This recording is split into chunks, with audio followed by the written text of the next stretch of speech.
Қайырлы күн достар, сіздермен бірге Жазира Супер Асхана каналына қош келдіңіздер. Бүгін сіздермен дәмі де, көрінісі де өте керемет, ерекше тағам дайындайтын боламыз. Бізге қатты ұнады, сіздерге де ұнайды деп ойлаймын. Міндетті түрде жасап көріңіздер.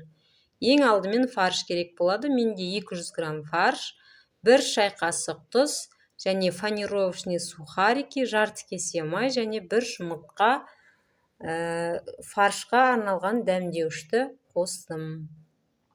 Осыларды жақсылап араластырып аламыз және оған болғаннан кейін жарты кесе су араластырамын. Достар, видеом ұнаса, пайдалы болса, каналға жазылып, лайк басып, пікір қалдыруларыңызды сұраймын.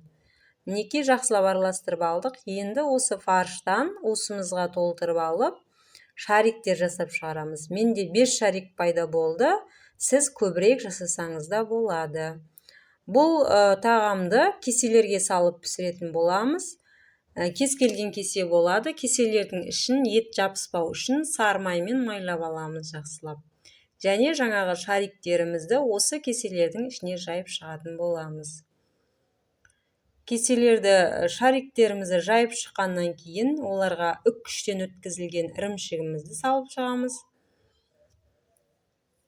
Бұл рецепттегі барлық тағамдардың керекті заттардың мөлшерлерін видеоның астына жазып қоятын боламын. Және туралған қызанақты салып шығамыз. Енді сұйық салманы дайындауға көшеміз. Ол үшін 2 жұмыртқа, 1 шай қасық тұз, аскөк және жарты кесе сүтті қосып араластырып аламыз да осы кеселерге жеткізіп құйып шығамыз.